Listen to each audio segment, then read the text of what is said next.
Voy a quedarme a un lado porque tengo que mirar hacia atrás como en los viejos tiempos, donde tenía que mirar las diapositivas y usar un láser. Adelante con la siguiente. Esta es solo una descripción general de algunos de los trabajos que hacemos en nuestro grupo. Porque muchas veces habrá críticas de quienes hablan en conferencias como esta, que no son científicos en ejercicio, que leen artículos y escriben libros. Pero escribo muy pocos libros. De hecho, solo he escrito un libro, y nunca lo volveré a hacer. Y he escrito capítulos para libros, pero solo a instancias. Por lo general, solo publico artículos. Publicamos artículos y revistas. Y así trabajamos en una serie de áreas diferentes. Y la razón por la que les cuento todo esto es porque quiero que vean que realmente soy un científico en ejercicio. Raramente asisto a conferencias como esta. Suelo estar en conferencias con científicos e ingenieros. Pero trabajamos en un área llamada grafeno inducido por láser. Esta es una hoja de polímero, y le disparamos con un láser y escribimos patrones de grafeno. El grafeno son láminas individuales de grafito, de un átomo de espesor, y es el material más fuerte conocido en ese nivel. Y generalmente se hace a altas temperaturas. Y todo esto se hace en el aire con un láser. Esto es en el pan que no es con tinta, está convirtiendo los átomos de carbohidratos en las moléculas del pan, los átomos de carbono en ese pan, en grafeno. Los convertimos en un supercondensador para poder hacerlo con la comida. Tal vez digas, ¿por qué querría escribir patrones en la comida? ¿Por qué no? Así que si tienes, por ejemplo, una patata, puedes marcarla rápidamente, al igual que en cada una de sus botellas de plástico. Tiene una pequeña fecha de grabado láser. Si podemos escribir electrónicamente con láser muy rápidamente, sabrías exactamente de qué campo se recogió esa patata, en qué fecha se recogió. Y si incorporas electrónica, puedes poner un sensor de Escherichia coli, un sensor de salmonela, podrías construir electrónica en la comida rápidamente. Dividimos nanotubos de carbono, y los usamos en medicina y también los usamos en electrónica y baterías. Esta es la memoria de 2 terminales. Todo esto ha sido comercializado. Esta es la memoria comercial ahora. Memoria de 2 terminales. Trabajamos en el área de trauma craneoencefálico y cerebrovascular. Habrá una compañía fundada este año para eso, y también para la demencia. Aquí es donde hemos tomado asfalto y podemos atrapar más del 200% de CO2. Y lo usamos para eliminar el CO2 del gas natural. Eso es todo con licencia de Apache.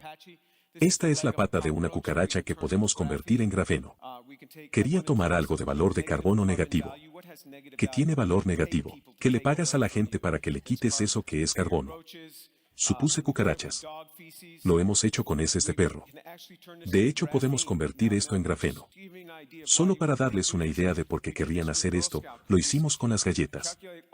Si calculas todo el carbono en una caja de galletas, que cuesta $4, y lo conviertes en grafeno, ese grafeno que podría convertir solo de una caja de galletas valdría $15.000 millones. Esto te muestra que el valor de un material no está en los átomos en sí mismos, sino en cómo se organizan esos átomos.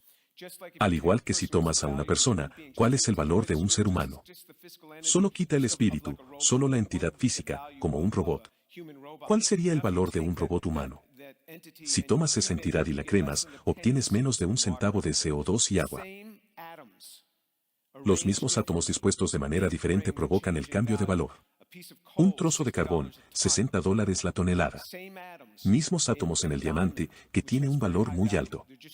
Simplemente están organizados de manera diferente. Aquí es donde tomamos grafeno, cultivamos nanotubos de carbono. Esta es una empresa que comenzó, se está construyendo en este momento en las afueras de Houston.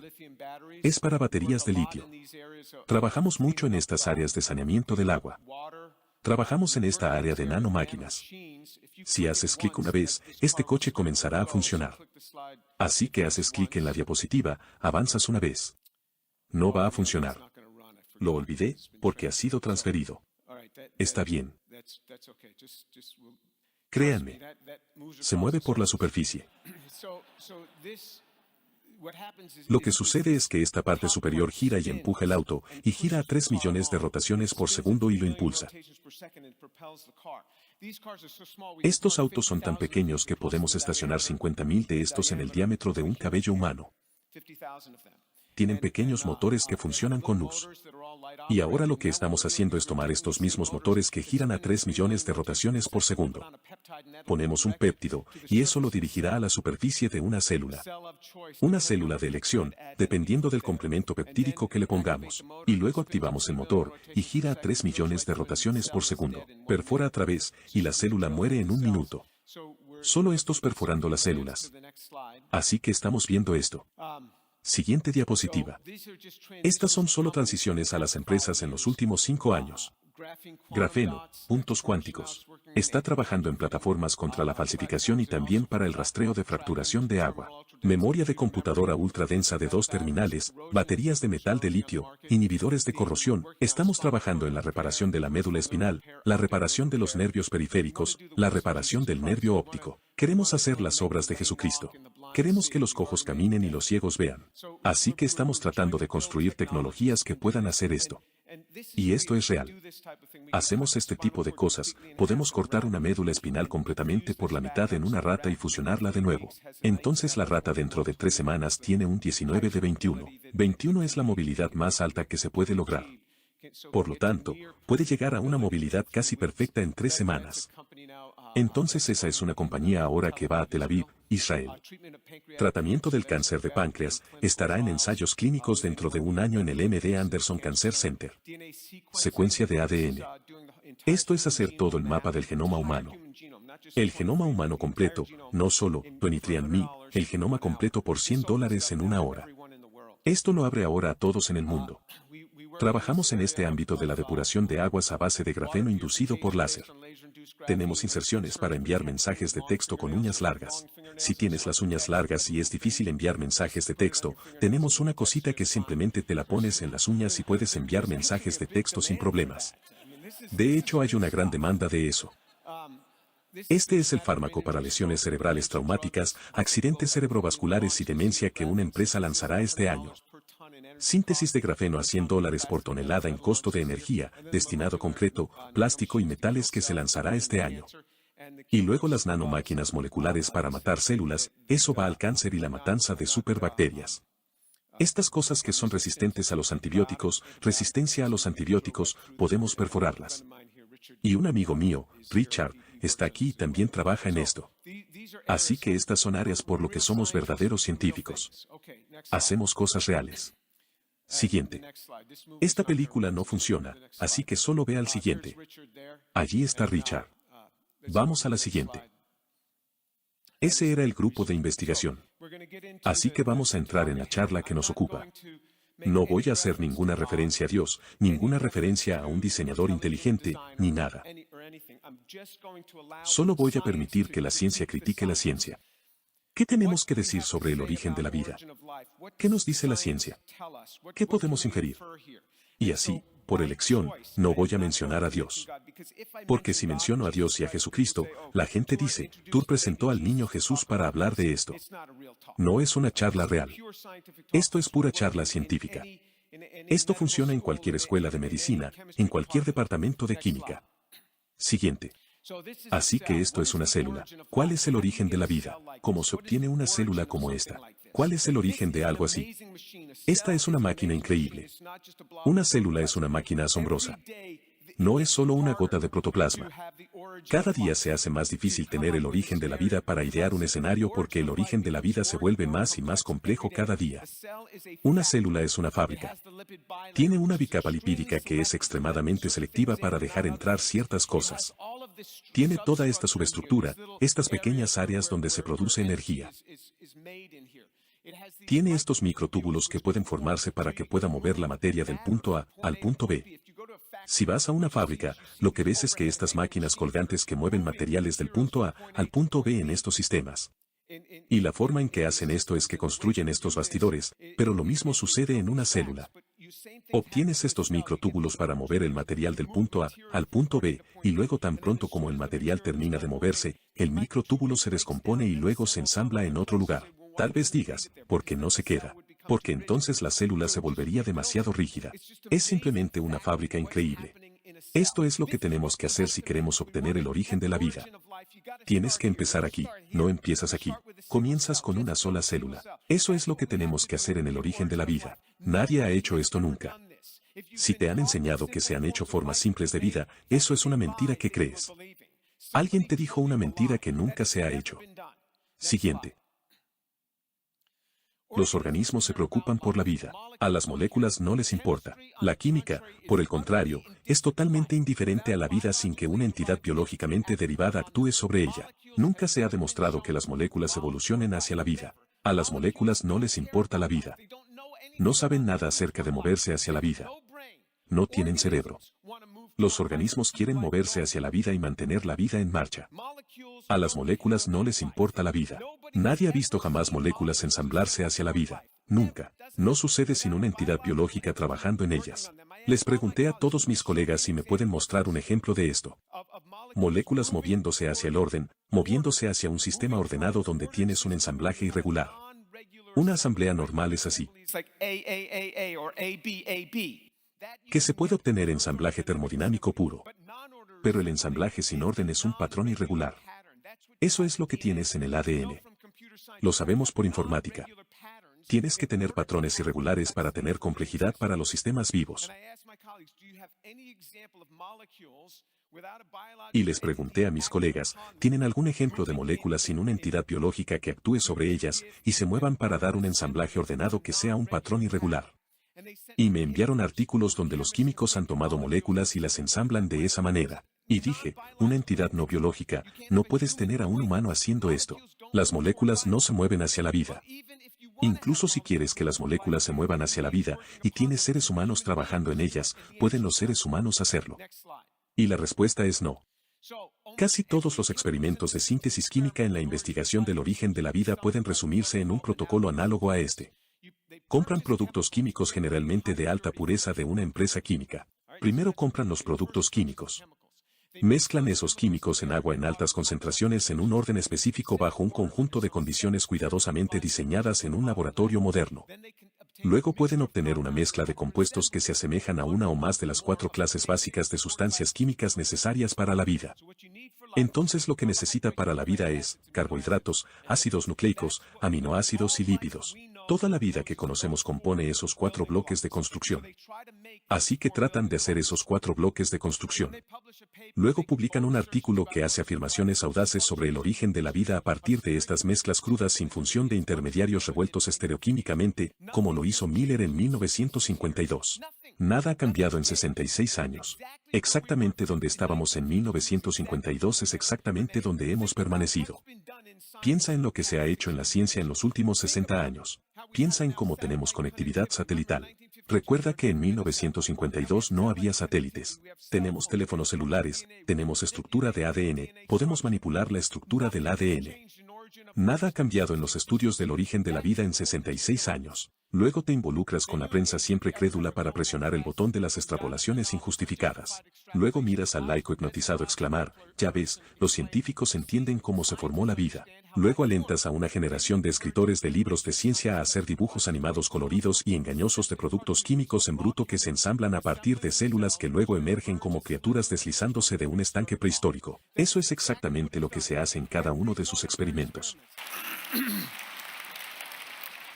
Cada uno de sus experimentos puede caber dentro de esto.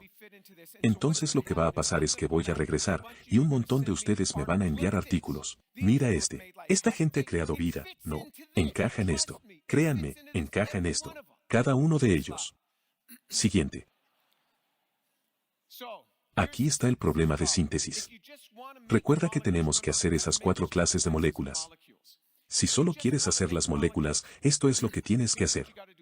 Las moléculas que componen los sistemas vivos casi siempre muestran homoquiralidad. Esto significa que tienen quiralidad. La gran mayoría de las moléculas biológicas, a excepción de las muy pequeñas como el agua y el ácido acético, cualquier cosa más grande que eso, son imágenes especulares al igual que su mano izquierda y su mano derecha son imágenes especulares. No son superponibles. No puedes ponerte un guante zurdo en tu mano derecha. No encaja. Todas las moléculas en biología son así. Eso es difícil de hacer. Es muy difícil hacer una sola imagen especular de un compuesto. Se puede hacer, pero es muy difícil. Eso es parte del problema.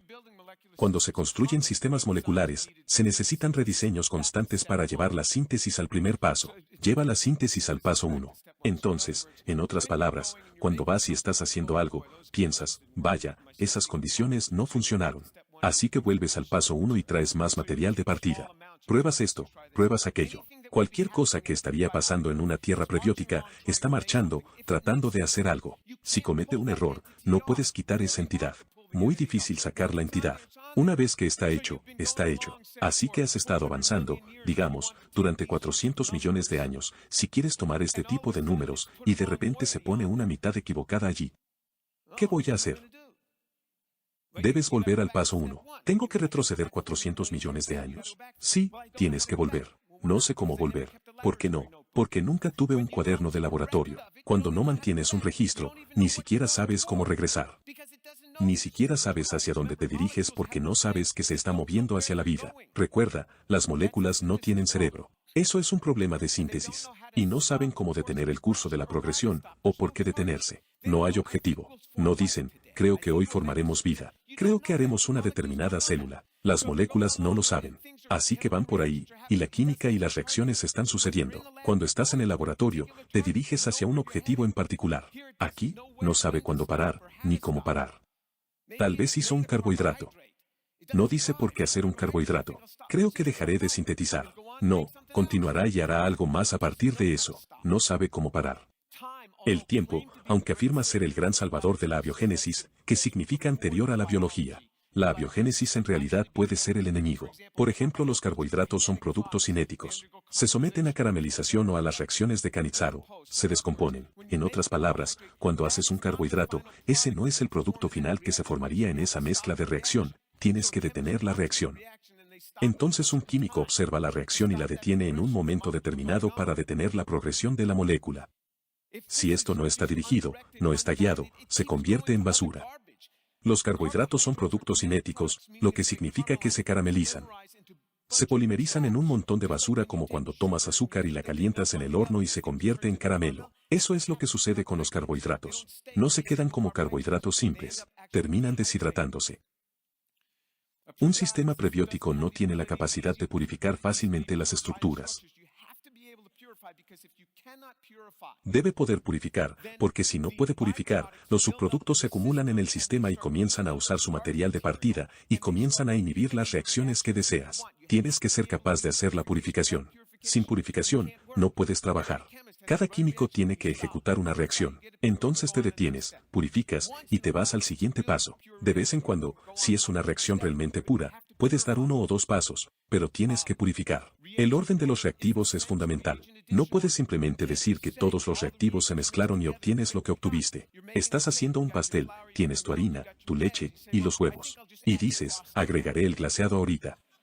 Claro que no, hay un orden. Esto es real. Esto es lo que haces en química. Hay que añadir cosas en determinados momentos. No puedes simplemente agregarlo cuando quieras. El orden de adición de los reactivos en el momento adecuado es fundamental.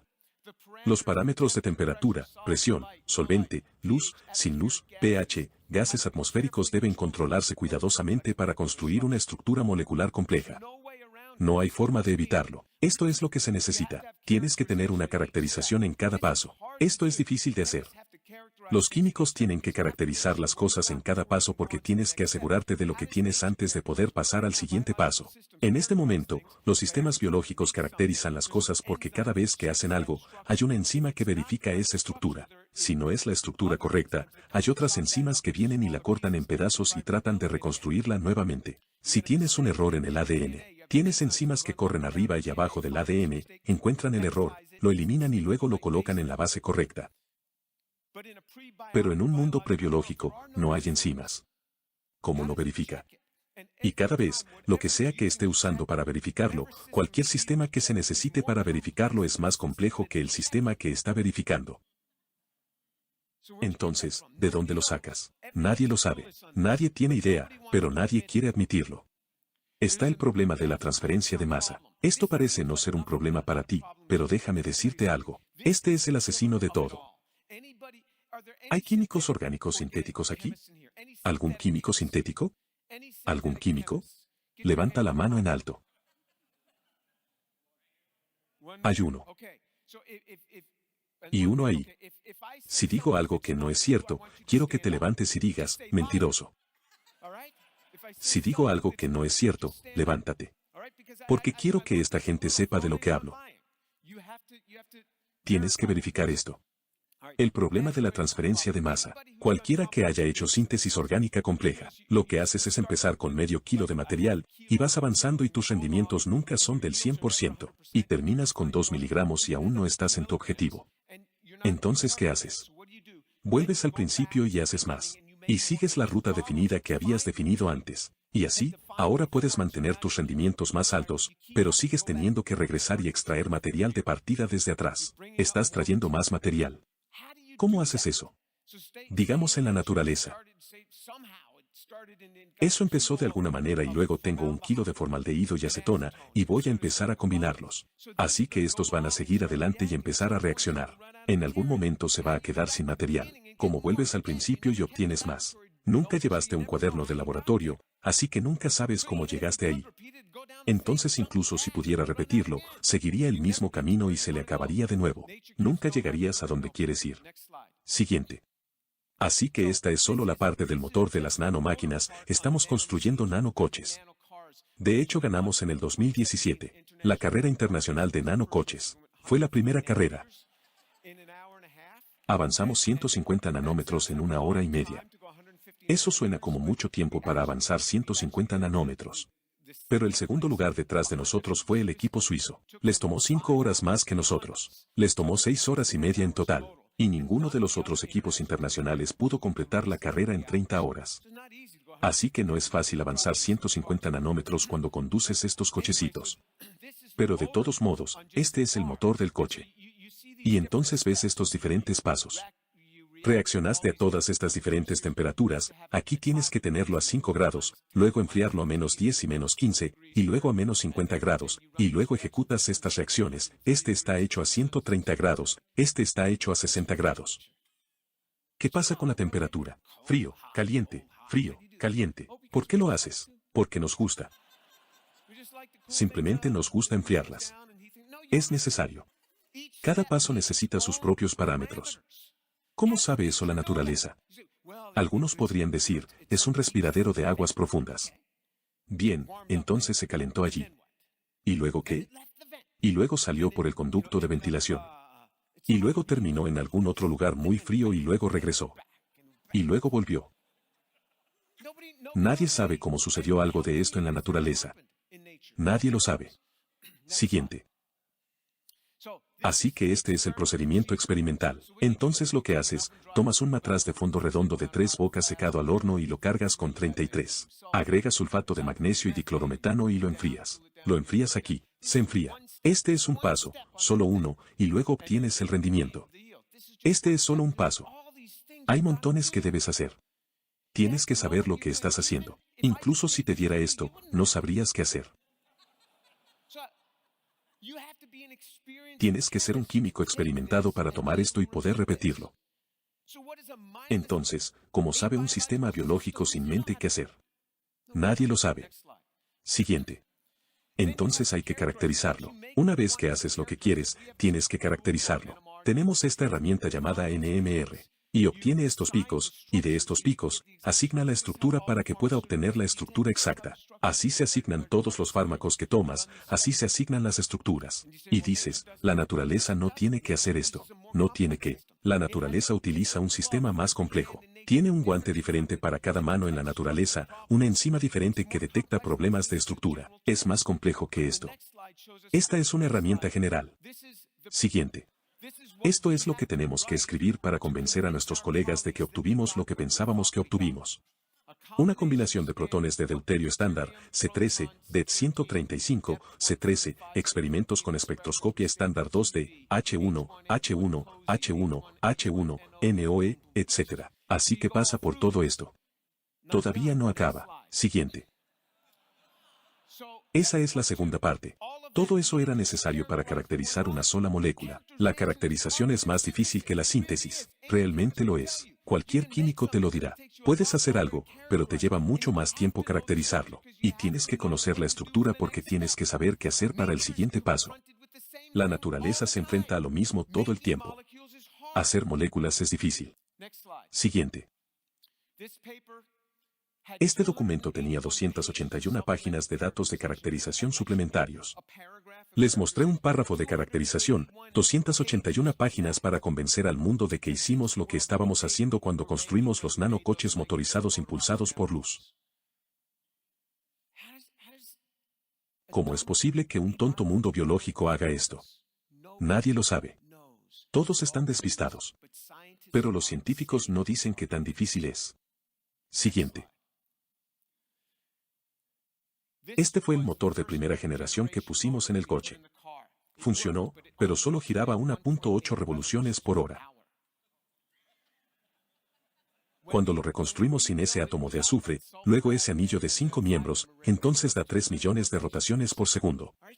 Pequeños cambios pueden marcar una gran diferencia. ¿Qué haces? Lo que haces es borrar ese azufre y listo. Eso lo puedes hacer en una pizarra. Pero esto nos llevó de vuelta al paso 1. Esto es de lo que hablo. Vas y quieres construir, y dices, estoy cerca de la vida. Si tienes algo mal, no funciona. Bueno, simplemente modifica esto y funcionará. Está bien, vuelve al principio. Retrocede millones de años al principio. Es muy difícil. Nadie sabe cómo se soluciona esto. No puedes construir las moléculas. Siguiente.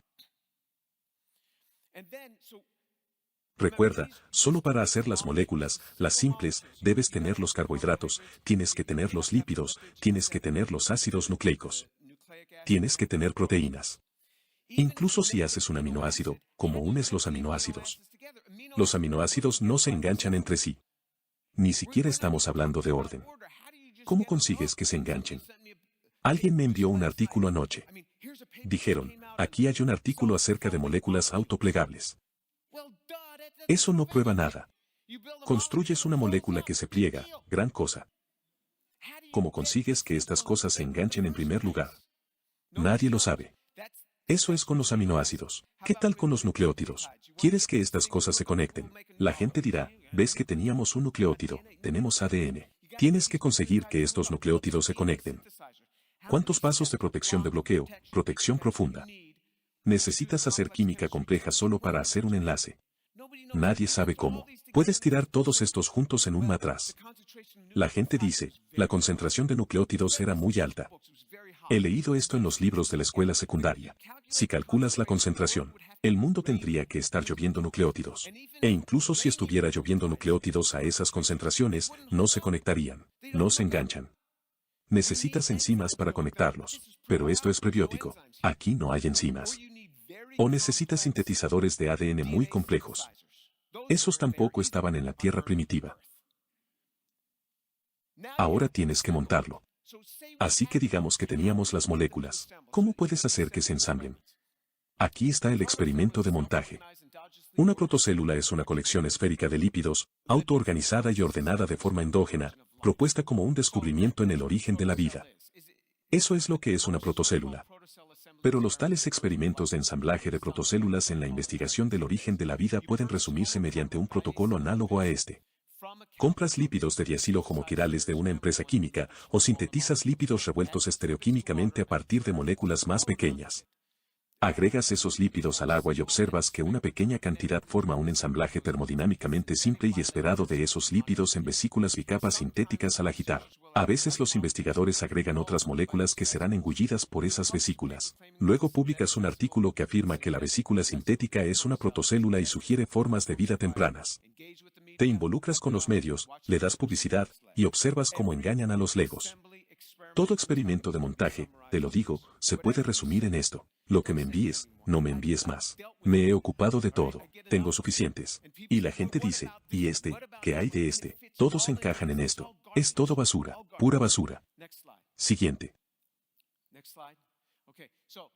La membrana celular compleja. Así es como se ve la membrana de una célula cuando se hace realmente simple en forma de caricatura. Los investigadores han identificado miles, en realidad 40.000 lípidos diferentes ahora se han identificado en las membranas celulares. No solo uno. Cada experimento de protocélulas usan un tipo de lípido. En realidad una célula se compone de miles de tipos diferentes. Y las mezclas de lípidos monoacil desestabilizan el sistema. Entonces cuando tienes tus lípidos monoacil, desestabilizan los sistemas. No puedes usarlos. Las bicapas lipídicas rodean orgánulos subcelulares como núcleos y mitocondrias, que son en sí mismos ensamblajes de microsistemas. Cada uno de estos tiene su propia composición lipídica, así que esta es una bicapa lipídica. Tienes unos que apuntan al agua, y otros que apuntan al agua dentro de la célula, y los exteriores son diferentes a los interiores. Nadie sabe cómo se hizo eso. Nadie lo sabe. Despistados. Nadie sabe cómo se hizo. Cada experimento de protocélulas solo usa homogeneidad en todo el proceso.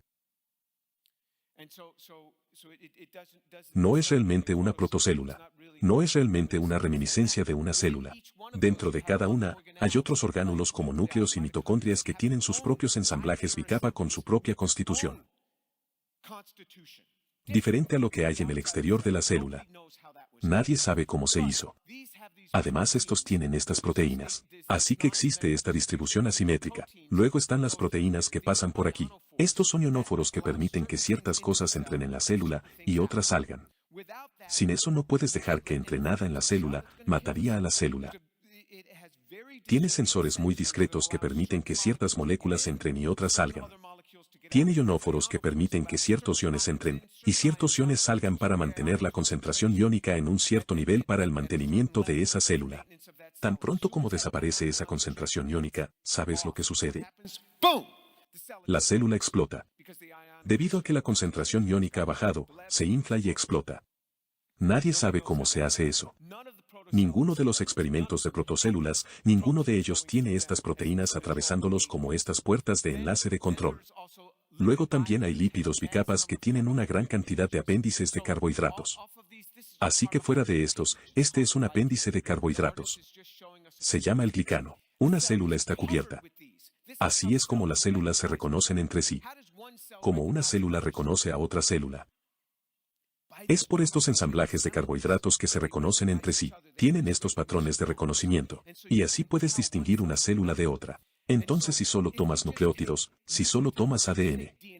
El ADN es tan complejo y tiene tanta información. Si tiene 6 bases de la A, ¿cómo puedes acomodarlas? ¿Cuáles son las diferentes formas en que puedes organizarlas? Solo ese.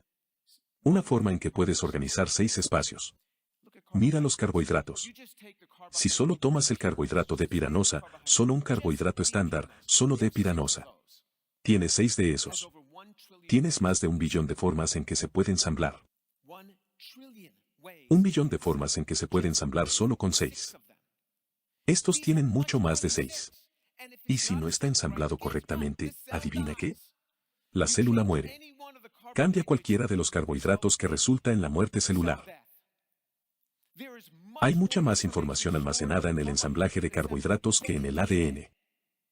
Sí, se puede almacenar mucha más información en los carbohidratos. ¿Quieres construir una computadora masiva? Constrúyela en base al ensamblaje de carbohidratos. Mucho mejor que el ensamblaje de ADN. Este ensamble de carbohidratos es realmente difícil de controlar. Nadie sabe cómo controlarlo. Pero de alguna manera, en una tierra prebiótica, sin nadie alrededor, debajo de una roca, se pudo resolver. ¿Cómo abordan este problema los investigadores del origen de la vida? Lo ignoran. Siguiente. Interactomas. Estas son las interacciones no covalentes que funcionan dentro de una célula. Nadie sabe cómo surge una célula viable de la complejidad combinatoria de sus componentes moleculares. Y por supuesto, nadie lo ha imitado sintéticamente. Un interactoma es el conjunto completo de interacciones moleculares en una célula particular. Si uno simplemente considera las combinaciones de interacción de proteína a proteína en una sola célula de levadura, el resultado es un estimado de 10 a la 79.000 millones de combinaciones. Eso es estimado por estas personas en Johns Hopkins y Bruselas. Esa no es mi estimación. Estos son biofísicos. Entonces, para darles una idea de qué tan grande es ese número, 10 elevado a 90 es el número de partículas elementales en el universo. Eso es 10 a la 90. Esto es 10 elevado a 79.000 millones. Ese es un gran número. La gente no entiende los números. Es muy difícil. $1 millón, $1.000 millones. ¿Cuál es la diferencia? Déjame ponerlo de una manera que lo entiendas. 1 millón de segundos son 11 días. Así que le preguntas a alguien, ¿te casarías conmigo? Te lo diré en 1 millón de segundos.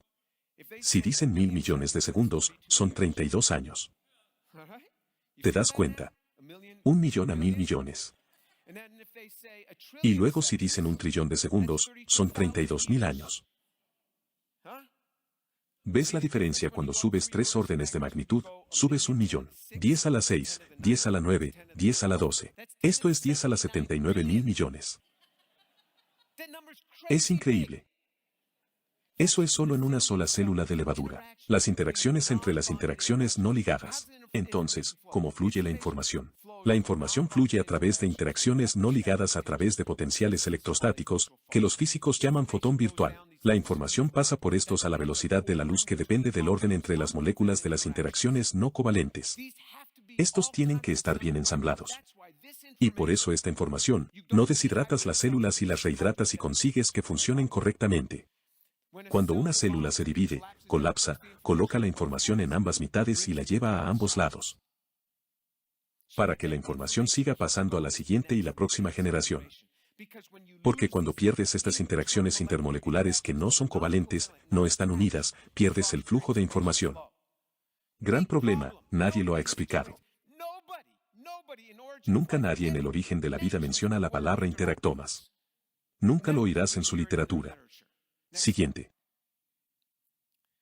Protopavos. Origen de la vida. El ensamblaje de protocélulas es similar a comprar 20 libras de carne de pavo en rodajas, agregar un galón de caldo de pavo, calentarlo, echarle algunas plumas y sugerir que un pavo vivo finalmente se formará si se le da suficiente tiempo, o que un protopavo, o pavo existente ha sido sintetizado. Esto es exactamente lo que se hace en los experimentos del origen de la vida. Es exactamente lo que se hace. Si se le da suficiente tiempo, va a salir un pavo. Y la gente se lo cree. Hay un área de investigación llamada Investigación del Origen de la Vida, y han estado haciendo lo mismo desde 1952. Siguiente. Crítico para la vida es el origen de la información ADN, o ARN. La información es primaria y la materia es secundaria. Ni siquiera podemos entender el asunto de carbohidratos, ácidos nucleicos, lípidos, proteínas y mucho menos la información. ¿Cuál es el código? Incluso si tuvieras los ácidos nucleicos e incluso si pudieras conectarlos, ¿cuál es el código? ¿De dónde sacas ese código? Escuchamos un poco sobre esto anteriormente en esta conferencia. La información es primaria. Esa es la información. Se puede almacenar en todo tipo de soportes. Si tengo una idea. Y luego transcribo esto en una hoja de papel.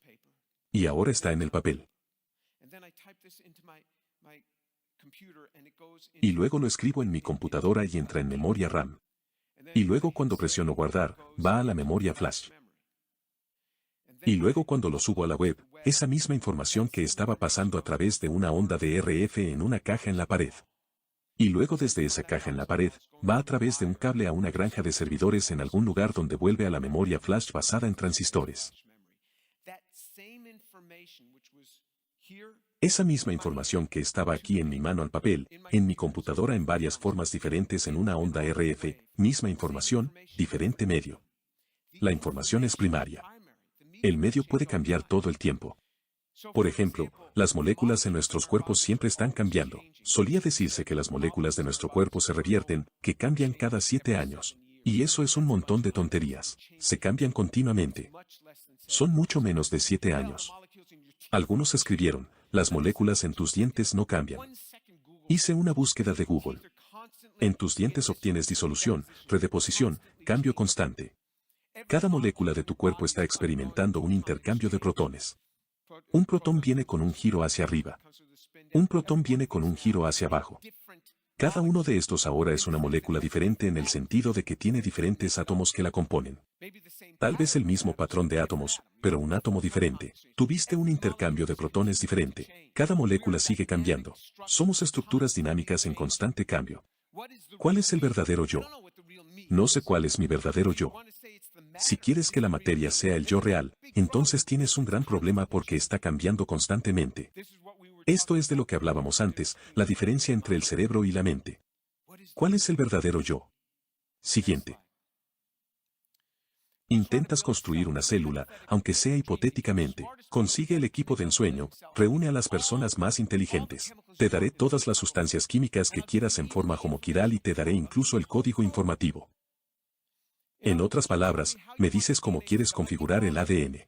Ahora solo ensambla una célula. Adelante. Tienes todos tus lípidos diacil en forma quiral. Haz tu protocélula. Hazlo, pon tus péptidos como quieras, prepáralo, obtén tus carbohidratos. Incluso uniré los carbohidratos. Solo dime el patrón que quieres. Luego tienes que ponerlos en tu célula. Nadie lo ha hecho nunca. Nadie puede hacerlo. Eso no quiere decir que nunca se hará. Solo te digo que, a día de hoy, no se ha hecho. Y está muy lejos de poder hacerse. La gente me citará esto, células sintéticas. En el 2010, el grupo de Craig Venter copió el genoma de una bacteria existente y lo trasplantó a otra célula. Si compro, digamos, un Corvette. ¿Y entonces qué hago? Saco la caja de control de la computadora de ese Corvette, y voy a mi cuarto limpio en la universidad y copio los chips. Y pongo mis chips que copié en la caja de control. Y vuelvo y los meto en mi Corvette. Y digo, yo construí ese Corvette. Yo lo hice. Simplemente copió el mismo chip, y lo volvió a poner. Eso es todo lo que hizo. Tomó otro en el 2016, e hizo algo similar, pero tomó la caja de control y eliminó todos menos 473 de los dispositivos que funcionaban, y la volvió a meter en la célula y dijo, hice una célula. No, no la hizo. Acabas de empeorar una célula. Simplemente cortó un montón de cosas y dejó solo unas pocas piezas para que siga funcionando lo suficiente. No hizo la célula. Hay toda esta complejidad, todas estas interacciones. Nadie sabe cómo hacerlo. Siguiente. Esto es lo que está escrito en los libros que la gente lee, gente como ustedes. Nunca leí estos libros. Nunca ves a gente como yo leer estos libros. Así son las masas, pero esto es lo que te dicen.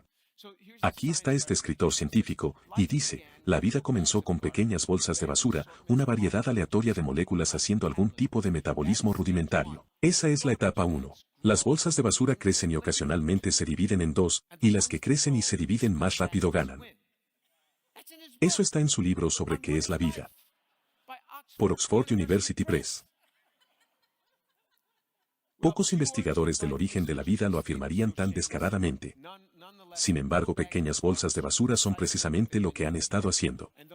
Y esas bolsitas de basura se parecen poco más a las células vivas que a una gran bolsa de basura a un caballo. Siguiente. Tal vez digas, ese es un libro del 2009. Déjame mostrarte la literatura primaria. 2018 en la revista Nature. Esta es nuestra revista principal.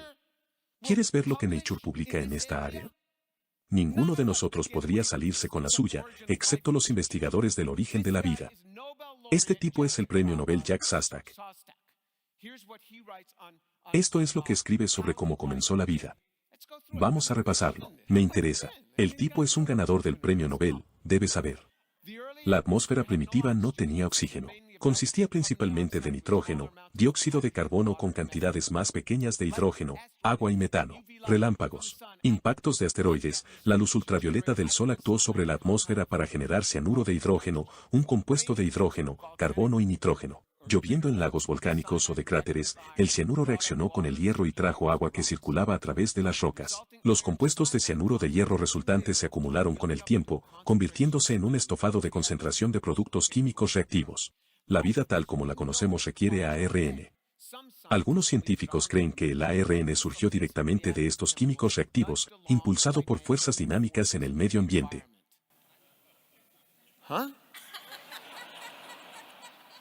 ¿Impulsado? No puedes poner impulsado en cualquiera de nuestros artículos. Ningún científico sabe lo que significa impulsado. No se sabe. Nucleótidos. Los bloques de construcción del ARN finalmente se forman y luego se unen para formar hebras de ARN. Algunas etapas del proceso aún no se comprenden bien. No me digas. ¿Cómo se conectan? Muéstrame la química. Una vez que se produjo el ARN, algunas cebras quedaron encerradas dentro de diminutas vesículas formadas por el ensamblaje espontáneo de lípidos de ácidos grasos en membranas, creando las primeras protocélulas. A medida que las membranas incorporaron más ácidos grasos, crecieron y se dividieron. Al mismo tiempo, las reacciones químicas internas impulsaron la replicación del ARN encapsulado.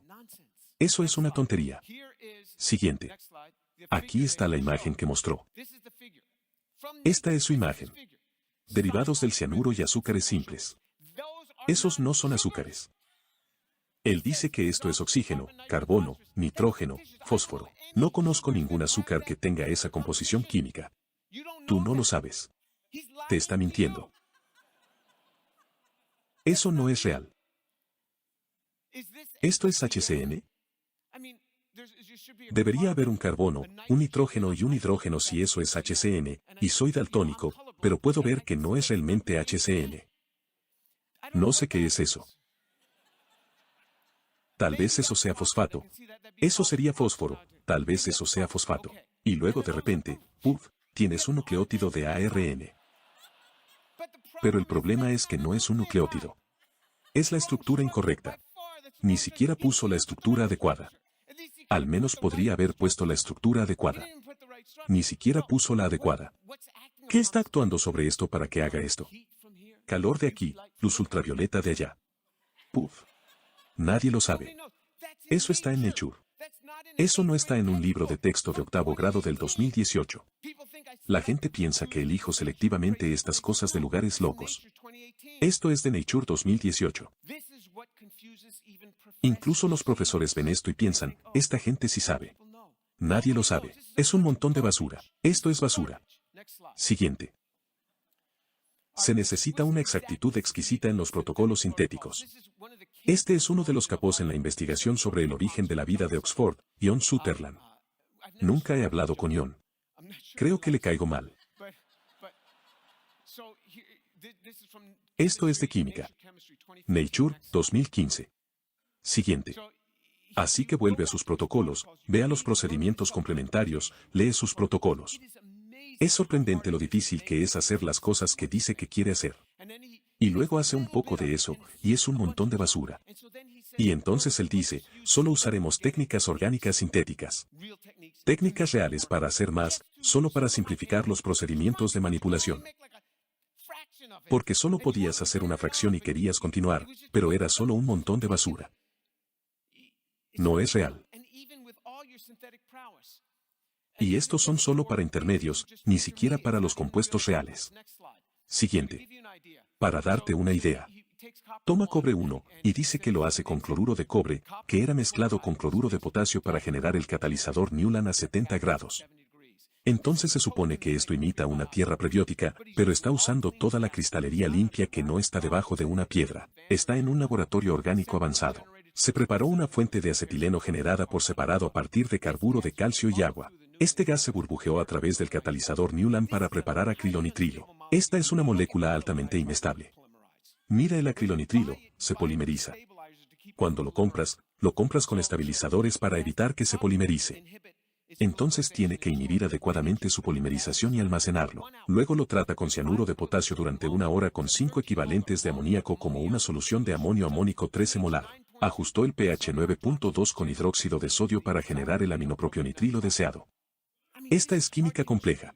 Incluso si les diera esto a los químicos sintéticos, sería difícil de lograr. Química muy difícil. Está todo esto, incluso los químicos sintéticos más hábiles preparan precursores muy simples para muy pocas de las moléculas dentro de la clase de bloques de construcción y todos los precursores. Luego incluso llega a decir que todos los subsistemas celulares podrían haber surgido simultáneamente a través de la química común. Eso es una locura. Si trabajas en la era de la nanotecnología, intentas construir sistemas. Se toman moléculas para construir un sistema que funcione. Él dice que todos podrían haber surgido simultáneamente a través de una química común. Eso es una mentira. Y es aceptado en las mejores revistas. Esto es loco. Todo lo que hizo fue un par de precursores y va a ensamblar toda la sustancia. Muéstrame. Podría haber sucedido. Muéstrame. Nunca te lo mostrará. Aquí hay un artículo del 12 de diciembre del 2018. Hace como un mes. Comunicaciones, química prebiótica e intervención humana. Así que ahora están diciendo, sabes, si realmente vas a copiar la química prebiótica, no puedes tener demasiada intervención. Apenas se están dando cuenta. Me sorprende que el diario lo haya tomado. Él dice que tal escenario químico puro no es realista desde el punto de vista prebiótico, pero es necesario. Dice que si quieres hacer algo con prebióticos, debes tener productos químicos limpios. Dice que nadie realmente ha explicado esto. Además, el experimento ideal no implica ninguna intervención humana. Esto es de Clemence Richard. Están empezando a darse cuenta. ¿Qué tan cerca han estado los investigadores de hacer una célula artificial? Sabemos qué tan lejos han llegado. ¿Cómo sabemos?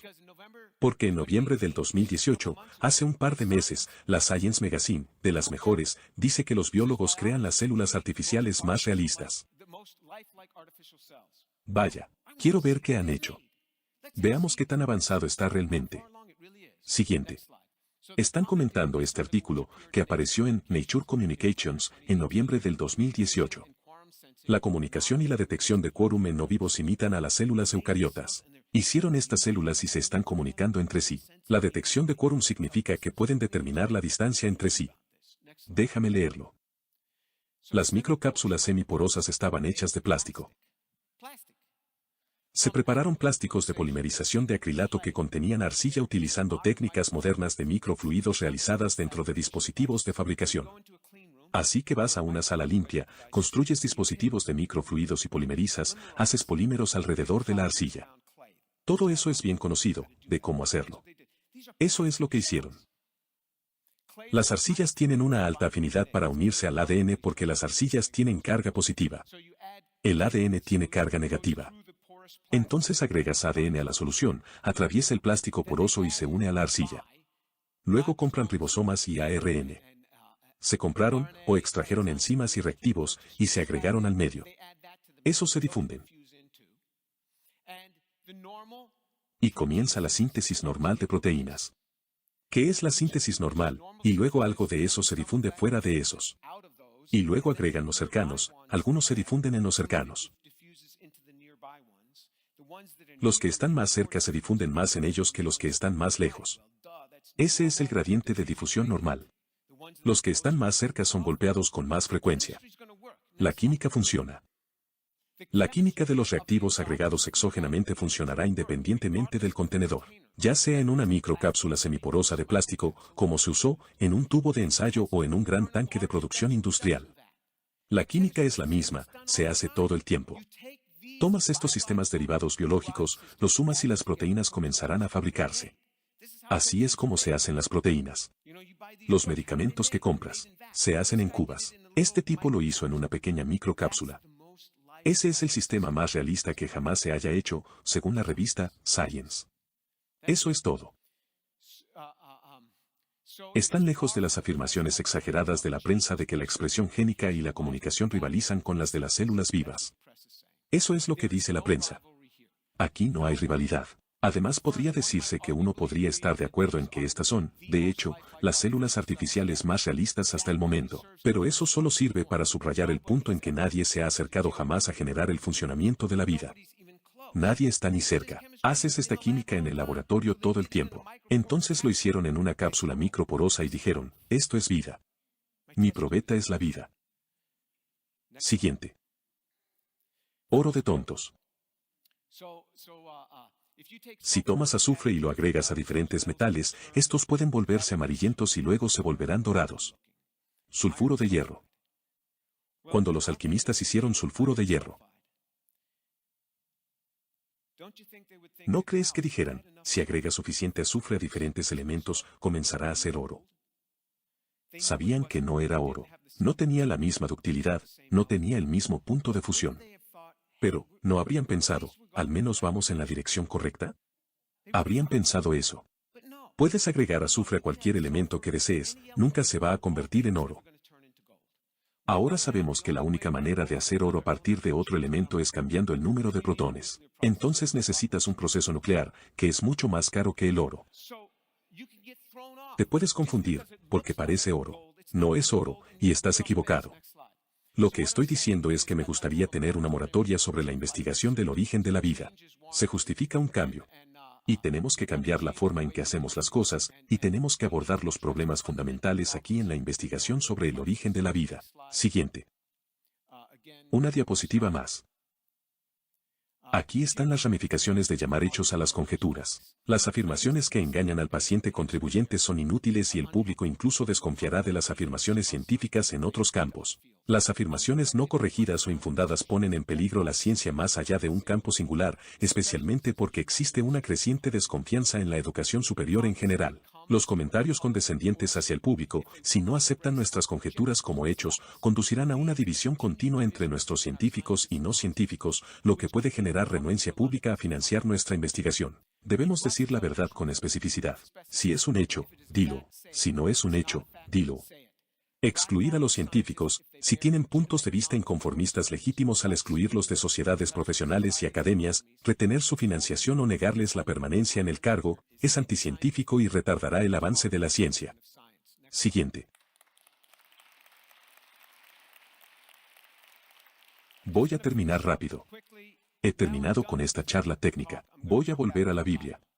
Un hecho científico, el agua tiene 2 hidrógenos, un oxígeno. Eso no va a cambiar en ninguna parte del universo.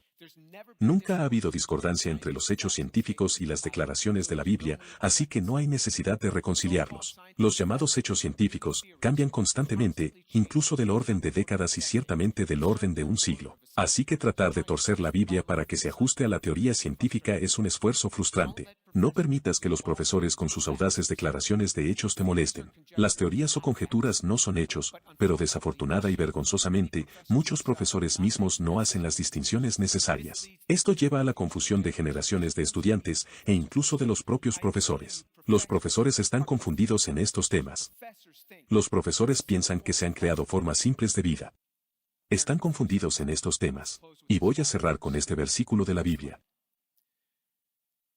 No darás oído a las palabras de tal profeta, ni al tal soñador de sueños, porque Jehová vuestro Dios os está probando, para saber si amáis a Jehová vuestro Dios con todo vuestro corazón, y con toda vuestra alma. En pos de Jehová vuestro Dios andaréis, a él temeréis, guardaréis sus mandamientos y escucharéis su voz, a él serviréis, y a él seguiréis.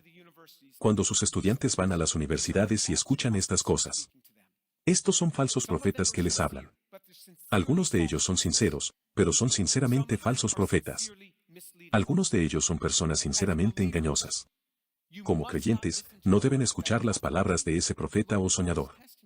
El Señor tu Dios te está probando para saber si realmente lo amas o no. Guarda sus mandamientos, obedécelo, sírvele y síguelo. Gracias.